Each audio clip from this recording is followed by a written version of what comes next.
ஒரு பசுமையான கிராமம் இருந்தது. களங்களில் பசுமை நிறைந்த நெற்கதிர்கள் காற்றில் ஆடிக்கொண்டிருந்தன.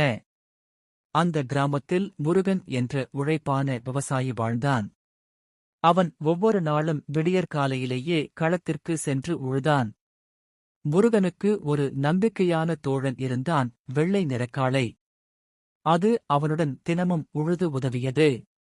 ஆனால் ஒரு நாள் காளை திடீரென நோய்பட்டு விழுந்தது. முருகன் மனம் உடைந்து காளைக்கு மருந்து தேடி அங்கும் இங்கும் ஓடியான். மருந்து கிடைத்தும் அதை வாங்க பணம் இல்லை. அந்த நேரத்தில் கிராம மக்கள் அனைவரும் சேர்ந்து அவனுக்கு உதவி செய்தார்கள்.